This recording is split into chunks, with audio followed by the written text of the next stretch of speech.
Le premier livre des rois, chapitre 5. Hiram, roi de Tyr, envoya ses serviteurs vers Salomon, car il apprit qu'on l'avait oint pour roi à la place de son père, et il avait toujours aimé David.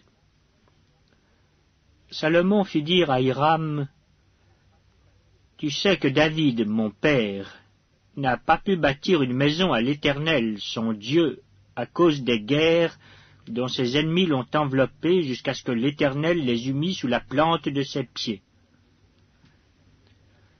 Maintenant l'Éternel, mon Dieu, m'a donné du repos de toutes parts, plus d'adversaires, plus de calamités. Voici, j'ai l'intention de bâtir une maison au nom de l'Éternel, mon Dieu, comme l'Éternel l'a déclaré à David, mon père, en disant, « Ton fils que je mettrai à ta place sur ton trône, ce sera lui qui bâtira une maison à mon nom. Ordonne maintenant que l'on coupe pour moi des cèdres du Liban.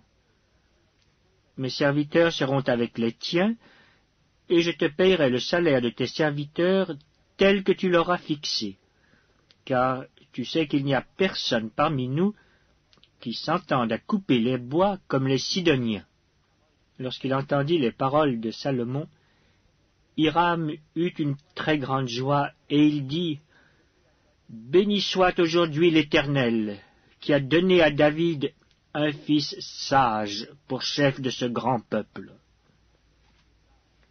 Et Hiram fit répondre à Salomon, « J'ai entendu ce que tu m'as envoyé dire. Je ferai tout ce qui te plaira au sujet des bois de cèdre et des bois de cyprès. Mes serviteurs les descendront du Liban à la mer, et je les expédierai par mer en radeau jusqu'au lieu que tu m'indiqueras. Là, je les ferai délier, et tu les prendras. Ce que je désire en retour, c'est que tu fournisses des vivres à ma maison. » Hiram donna à Salomon des bois de cèdre et des bois de cyprès autant qu'il en voulut.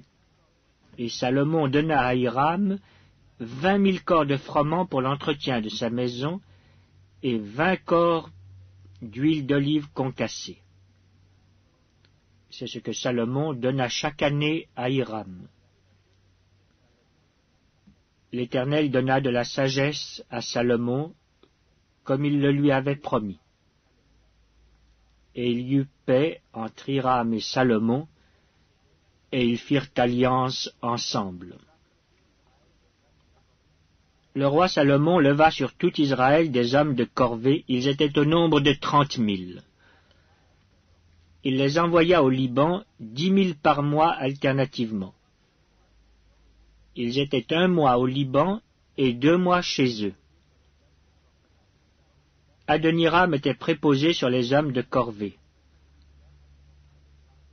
Salomon avait encore 70 000 hommes qui portaient les fardeaux et 80 000 qui taillaient les pierres dans la montagne, sans compter les chefs, au nombre de 3 300, préposés par Salomon sur les travaux et chargés de surveiller les ouvriers. Le roi ordonna d'extraire de grandes et magnifiques pierres de taille pour les fondements de la maison. Les ouvriers de Salomon, ceux de Hiram et les Ghibliens les taillèrent, et ils préparèrent les bois et les pierres pour bâtir la maison.